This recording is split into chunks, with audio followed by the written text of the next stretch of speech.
Hola, muchachos. It's another version of my show. You may remember me from such famous shows as Back in the Shed, Beat the Drums, or You Decide.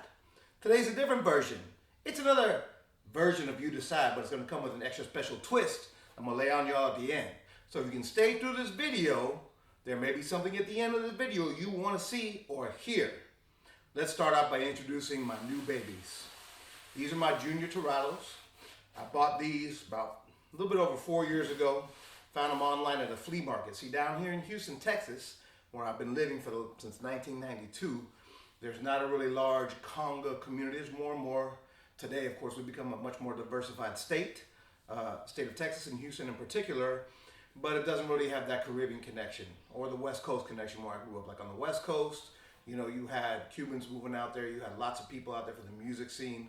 Of course, you had the famous Bay Area drummer scene, you had the LA drummer scene, and you had two of the most famous American conga makers, Bobadilla and Flores, producing Valjays and Gambops. Then, of course, on the West Coast, you got the New York scene, the Big Three. I call them the Big Three of New York. It's going to be Matt, Jay, and, of course, the founder of them all, Junior Tirado. So I found these.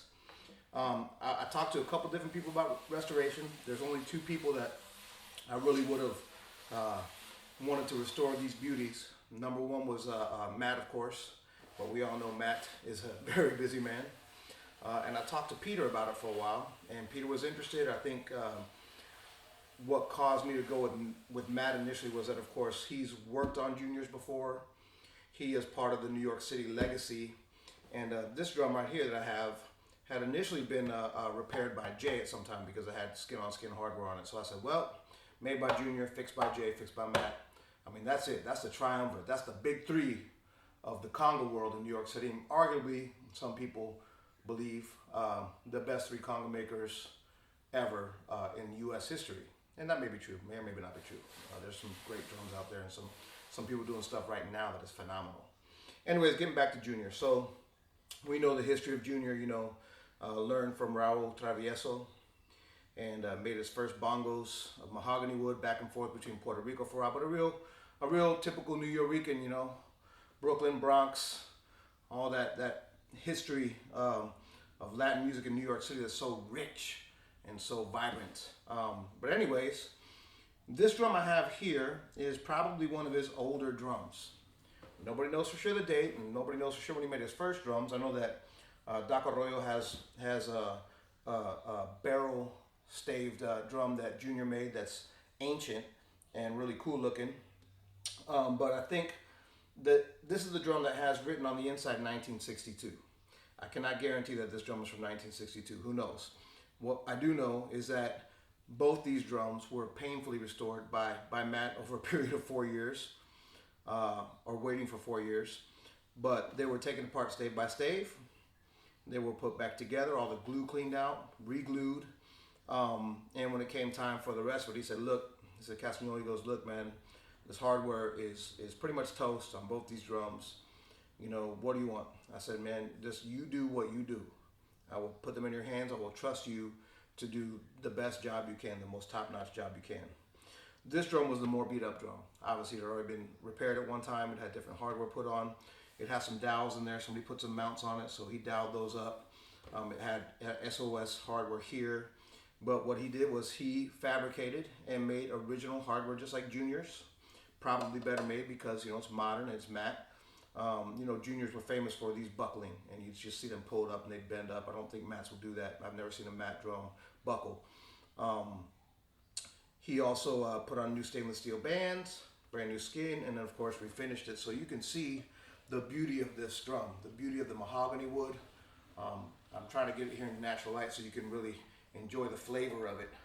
And then finally, to top it off, you've got the famous band. So that's drum number one. This is about 11.75, somewhere in between there. I think it's about 11.75. 5 lugger. Again, all brand new hardware, completely refurbed. Just came in the mail yesterday, brand new skin. The drum here, to its right, is its sister. Can't guarantee the era. I know it's one of the older ones. Again, 100% painstakingly taken apart stave by stave. This drum was in a little bit better shape. It had separations, you know, it had some claws and some dingings on it. You'll see those in the wood through the stain, you know, or I don't know if he stained them, but you know, you'll see this one barely has any on it. But there's, you can see like a couple marks here and there where you know that was a ding. He didn't sand off too much. He kept the natural beauty of the wood and didn't go too deep in to shave down the staves at all. But you know, he's a master craftsman. This is a master craftsman. He knows what he's doing.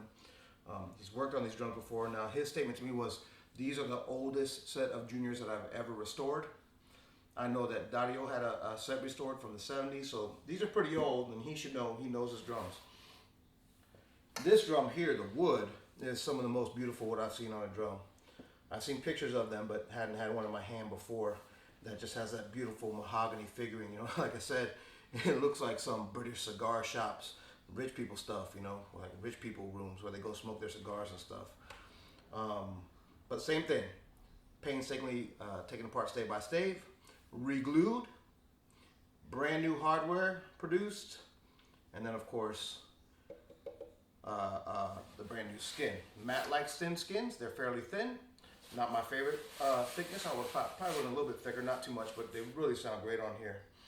Anyways, what I'm going to do today is I'm going to do a little comparison between these, and then of course you've seen these before, my favorite that I have up to this date, which is my Moperks.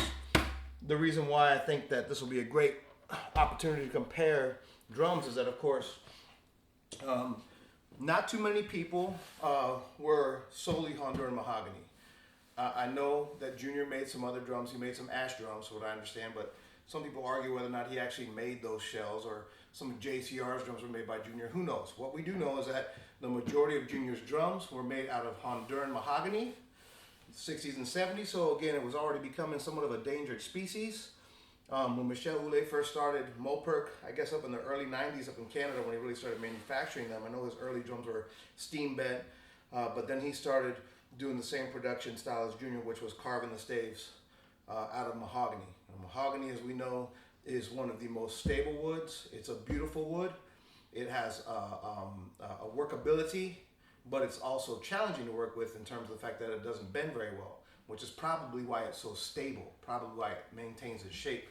I think you'll rarely see a true mahogany drum just tore up unless it's some of those older Cuban caobas that have just been tore up over the years. But usually they're pretty much in round. They keep their shape very well. We know the problems with older glue and older manufacturing processes. These are modern. These things are made to last. These drums are built for a lifetime. It's almost like a virgin drum, but it has the experience and wisdom of a 50 to 60 year old. So you're getting the best of both worlds with these things. So what I'm going to do is I'm going to play these a little bit, let you get the sound of them, hear what they sound like, and then at the end, I'm going to make an announcement about the status of these drums here.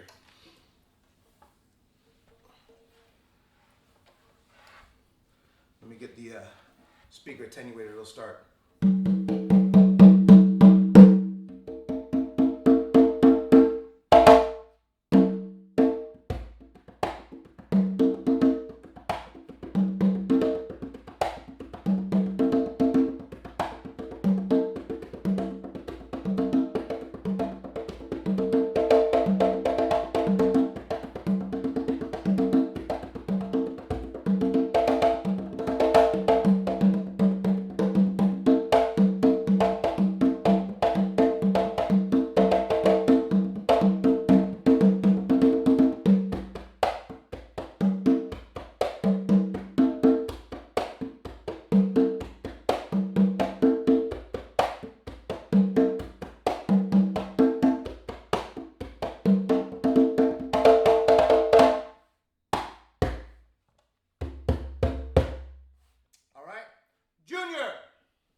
All right, so I'm gonna get a little closer because these things, the Zoom thing tends to attenuate, and sometimes the volume gets lost after playing loud. So check it out, folks. This is the deal. Since I posted that I was getting these back, I've gotten multiple inquiries as to whether or not they'll be up for sale or not. And those of you who have contacted me know that you guys are offering top dollar. I ain't no fool. I'm a capitalist like anybody else. And I love those drums. And I got them. I wasn't looking for them. They showed up on my screen. I got them. I waited a long time for them. Since I bought them, they were originally going to go with that baby right there and her sister, which is an 11-inch. I said, well, I have these four mahogany drums. But since then, Moberg started producing mahogany drums again. I found another classic mahogany Moberg. So I've got 5 of them. And I'd love to have these juniors. I really would. They'd be my house drums. Stay in the house, look at them, smell them, play them. But the offers are like, wow, really? So obviously we're at a stage in time where juniors have become extremely collectible. People recognize that these type of drums will never be produced again. There's something magical about his production. And we know drums are unique creatures. I don't care what anybody says. Yes, it's the Indian. But the drum itself has a spirit of its own. And we know this. This goes all the way back to the beginning of time. They feed drums, okay? When Gowanok Bailey's like, you have to give the drum water. I was like, what? You have to feed the drum? I was like, what? And then I realized actually you do have to water the old barrel stave drums so the staves stay moist and they don't crack. But in addition, yeah, drums are treated like entities. They are an entity. And there's something magical about what Junior did with his drum, the Stradivarius drum. Maybe it's the wide staves, maybe it's the kind of wood, maybe it's the perfect shape that he developed and the perfect height. Whatever it is, I can tell you right now, I just played them. I played my Mobergs. I love my Mobergs. The skins are a little bit thicker on them. But there's something about the Juniors that is just like, wow. You could see, if I put on the desired thickness, I could just tell you that would be phenomenal drum. Probably one of the best I've ever played on. And there's been 3 drums that I count as my best. One being a Matt Smith 12 1/4 that looks just like this Junior right here, really does. So yeah, I'm gonna post this video. I'm gonna put it online. I'm gonna open up 72 hours for offers on the drums. If within the next 72 hours somebody comes in with an offer that I just can't refuse, by Tuesday night these will be sold. If not by then, I'll probably have grown too much attachment to them and I will not be able to part with them. But like I said, I'm a capitalist like anybody else, and I'm closing in on retirement. My daughter's about to finish her last year of college and go to law school. We're supposed to take her to Italy this summer. I've got lots of drums. I've got a good career. I make decent money. I work very, very hard at it for my money. But I also realize that everything in this world has a price, and I'm not going to ever get too attached to a material object that I won't sell it. So there you have it, folks. If you're one of these people who been messaging me, you heard it right here. I just said my piece about it. If I get an offer I can't refuse, and some of you have been like, I'll match any offer, I'll beat any offer, okay. We'll see where we're at. But probably by Tuesday night, I'm going to open the 72-period window, and I'm not trying to be famous or not trying to be fancy. I'm just saying I've got a lot of inquiries. Some of you have called me, not called me, but messaged me and posted on Facebook that you really want these drums. All right, here's your chance. Let's see what they're worth. Let's see what you're willing to pay. You know yourself better than I do. You know what you're willing to pay. I know what I'm willing to part with them for. But you heard them, you saw them, they are phenomenal. They're not perfect because, of course, they're old. But I can guarantee you, Matt Smith, if you know, it's a 4-year wait for this product. You're not going to find them out there. You're not going to find a Junior and have Matt refurb them for you. I would say, like I said, there's 2 people I would trust in this world that I've seen their work. I haven't touched all their work. I've touched Matt's work a lot.